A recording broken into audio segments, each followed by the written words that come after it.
우리는 흔히 절대라는 말을 들으면 시공간을 초월한 아무것도 없는 텅 빈 상태를 떠올리기 쉽습니다. 하지만 이는 절대의 진정한 의미를 오해한 것입니다.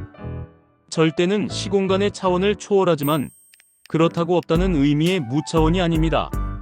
오히려 절대는 모든 차원을 포함하는 무차원입니다. 이것은 단순히 아무것도 없는 상태가 아니라 모든 것이 있는 상태와 모든 것이 없는 상태가 온전히 하나로 존재하는 그 어떤 개념으로도 나눌 수 없는 본질적인 상태를 의미합니다. 이것이 바로 절대의 성품입니다. 따라서 절대는 무차원이다라고 할 때의 무는 없다는 뜻이 아니라 모든 것이 있다는 의미의 무입니다. 모든 것이 있다는 것은 곧 나눌 수 없다는 것을 뜻하며 전체성은 곧 하나입니다. 이 하나를 몇 차원으로 나눌 수는 없기 때문에 전체성은 무차원인 것입니다. 그 자체로 온전히 하나로 존재하기 때문입니다. 이러한 이해는 깨달은 스승들이 이야기하는 지금 여기에 머물라는 가르침의 참된 의미를 파악하는 데 결정적입니다.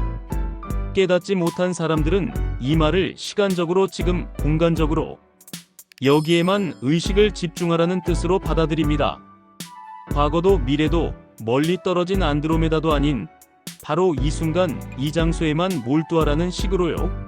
이는 의식이 시간과 공간이라는 개념에 갇혀 있기 때문에 그렇게밖에 이해할 수 없는 것입니다. 하지만 깨달은 스승들이 말하는 지금 여기는 시간과 공간이라는 개념이 완전히 무너진 상태, 차원성을 뛰어넘은 통째로 지금 여기를 의미합니다. 단순히 지금 이 순간에만 몰두하는 것이 아닙니다. 과거의 기억이나 미래에 대한 꿈조차도 지금 여기 안에 포함됩니다. 시간과 공간이라는 개념의 경계가 사라질 때 과거든 미래든 모든 것이 통째로 지금 여기가 되는 것입니다.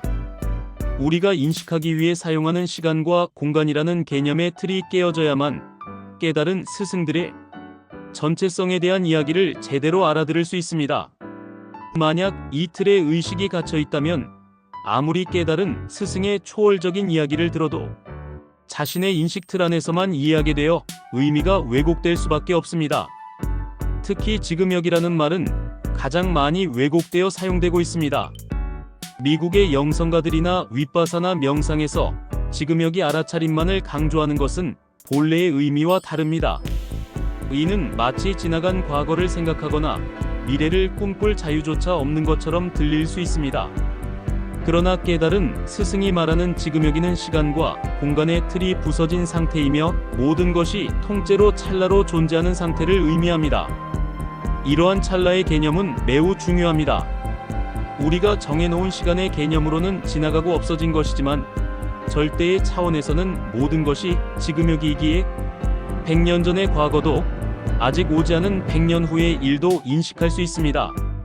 이는 우리가 뇌파의 작용에 의해 특정 과거의 순간에 몰입할 수 있는 것과도 연결됩니다. 태공 스승님은 자신의 깨달은 비결 중 하나로 동물의 왕국을 예로 듭니다. 어릴 적 동물의 왕국을 통해 살생하지 말라는 종교적 계율과는 상반되는 약육강식이라는 자연의 법칙, 즉 생존의 법칙을 터득했다고 말합니다. 종교가 인간의 품격을 높이기 위해 법규와 계율을 만들었지만 거기에 너무 얽매이면 진리가 오히려 흐려질 수 있다고 경고합니다. 오히려 자연에 있는 그대로의 모습 자체가 진리의 모습일 수 있다는 것입니다.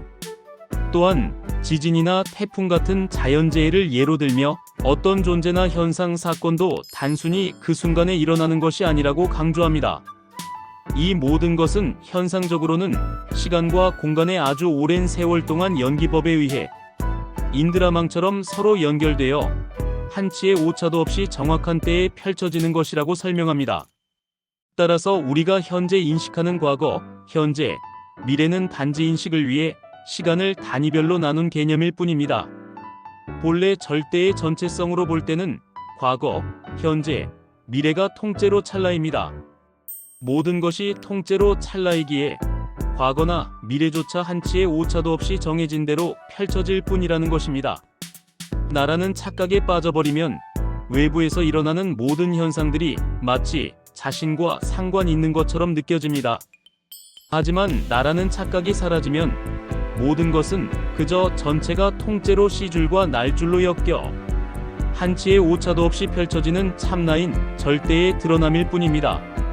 안에서든 밖에서든 어떤 일이 일어나든 상관할 일도 상관할 주체도 없어진다는 것입니다.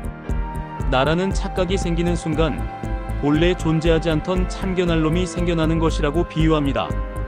우리는 현상 세계에서 살아있는 동안에는 이 시간과 공간이라는 개념을 인식하며 살 수밖에 없습니다. 이것은 피할 수 없는 현실입니다. 시간과 공간이 개념이라는 것을 알았다고 해서 그것을 버릴 수는 없습니다. 의식이 활동하는 한 인식작용은 계속되기 때문입니다. 중요한 것은 이러한 개념에 속지 않는 것입니다. 공간을 3차원으로, 시간을 1차원으로 인식하더라도 그것이 궁극적인 진리라고 착각하지 말아야 합니다. 그것은 단지 우리가 인식을 위해 어쩔 수 없이 사용하는 개념일 뿐입니다.